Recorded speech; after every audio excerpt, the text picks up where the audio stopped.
묵상할 말씀은 창세기 40장입니다. 말씀을 통해 주시는 하나님의 은혜와 교훈을 나누겠습니다. 창세기 40장 1절입니다. 그 후에 술 맡은 관원장과 떡 굽는 관원장이 그 주 애굽 왕에게 득죄한지라. 본문은 술 맡은 관원장과 떡 굽는 관원장이 바로 왕에게 죄를 지어 옥에 갇히는 배경을 설명합니다. 왕에게 봉사하는 두 관원의 실수는 왕의 분노를 샀고 요셉이 갇힌 감옥으로 보내집니다. 인간의 연약함과 불완전함을 엿볼 수 있습니다.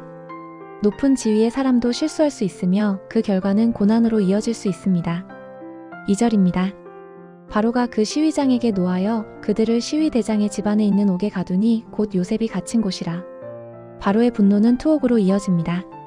흥미로운 점은 요셉이 갇힌 곳이라는 사실입니다. 요셉은 억울하게 감옥에 갇혀 있었지만 하나님의 섭리 안에서 두 관원과 만나게 됩니다. 고난이 다른 사람을 돕고 하나님의 계획을 이루는 도구가 될 수 있음을 기억해야 합니다. 3절입니다.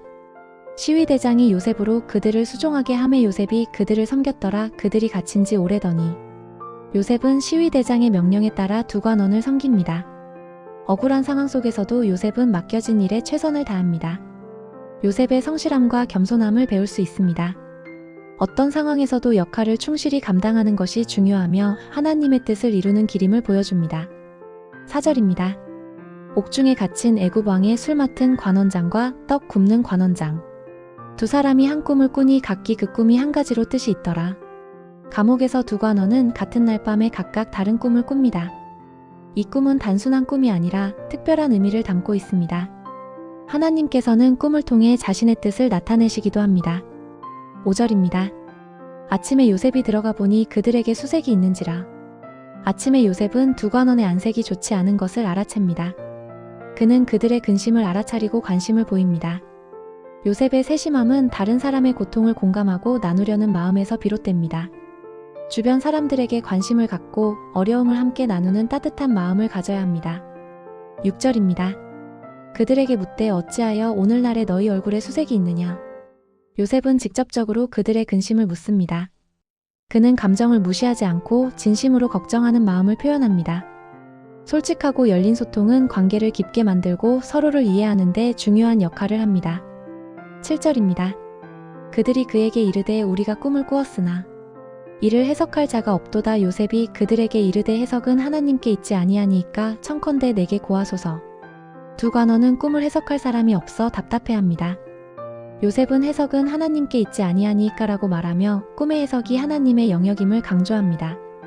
그는 꿈을 해석할 수 있는 능력이 하나님으로부터 왔음을 인정하며 겸손한 태도를 보입니다.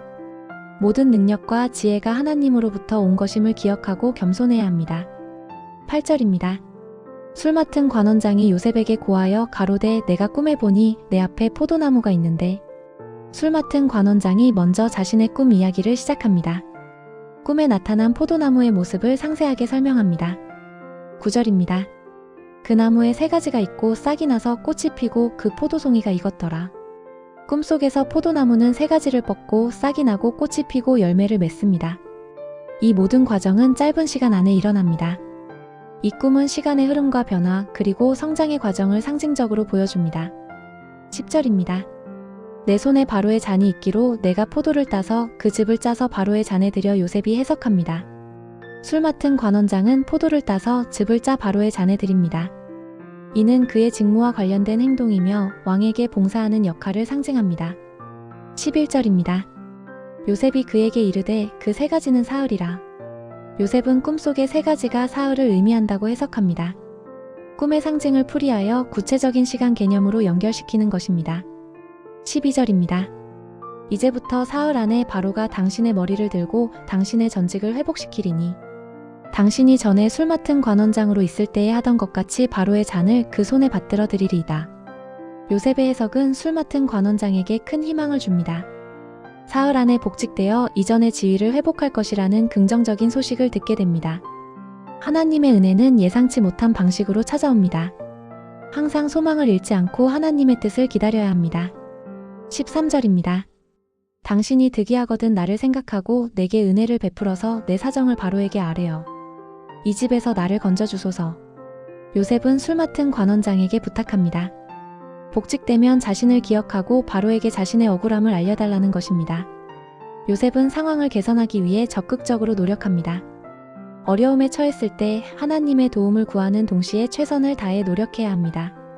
14절입니다.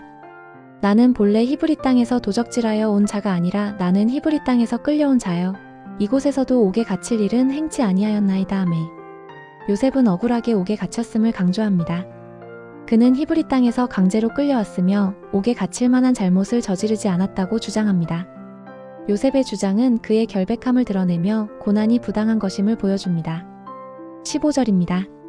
떡 굽는 관원장이 그 해석의 기람을 보고 요셉에게 이르되 나도 꿈에 보니 흰 떡 세 광주리가 내 머리에 있는데 떡 굽는 관원장은 술 맡은 관원장의 꿈 해석이 좋은 것을 보고 자신도 꿈 이야기를 합니다. 머리에 흰 떡 세 광주리를 이고 있는 꿈을 꾸었습니다. 16절입니다. 맨 윗광주리에는 바로를 위하여 만든 각종 구운 식물이 있는데 새들이 내 머리의 광주리에서 그것을 먹더라. 꿈속에서 떡 굽는 관원장은 머리에 인 광주리 안의 떡을 새들이 먹는 것을 봅니다. 이 꿈은 불길한 징조를 암시하며 그의 미래에 대한 어두운 그림자를 드리웁니다. 17절입니다. 요셉이 대답하여 가로되 그 해석은 이러하니 새 광주리는 사흘이라. 요셉은 떡 굽는 관원장의 꿈 또한 사흘과 관련이 있다고 해석합니다.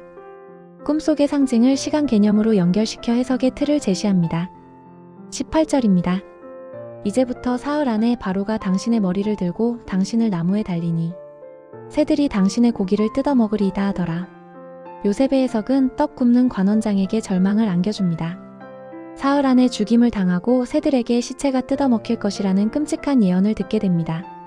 꿈의 해석은 때로는 우리에게 고통스러운 진실을 마주하게 합니다. 19절입니다.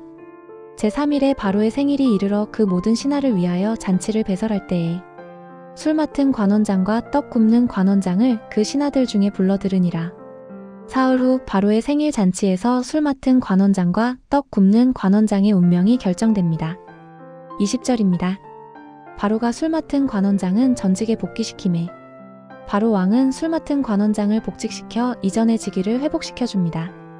21절입니다. 떡 굽는 관원장은 달아놓으니 요셉의 해석과 같이 되었더라. 반면 떡 굽는 관원장은 나무에 매달려 죽임을 당합니다. 요셉의 꿈 해석은 정확하게 현실로 이루어집니다. 하나님의 예지력과 꿈을 통한 계시는 놀라운 방식으로 드러납니다. 22절입니다. 술 맡은 관원장이 요셉을 기억지 아니하고 잊었더라. 술 맡은 관원장은 요셉의 부탁을 잊고 그를 기억하지 못합니다. 인간의 망각은 때로는 하나님의 계획을 지연시키는 요인이 되기도 합니다. 그러나 하나님의 섭리는 인간의 연약함에도 불구하고 결국 이루어집니다. 창세기 40장을 묵상하면서 우리는 요셉의 인내와 지혜, 하나님의 섭리를 깨닫게 됩니다. 요셉은 억울한 옥살이 중에도 좌절하지 않았으며 꿈을 해석하는 지혜를 통해 하나님의 뜻을 드러냈습니다. 술 맡은 관원장의 망각 속에서도 하나님께서는 당신의 계획을 묵묵히 이루어 가셨습니다.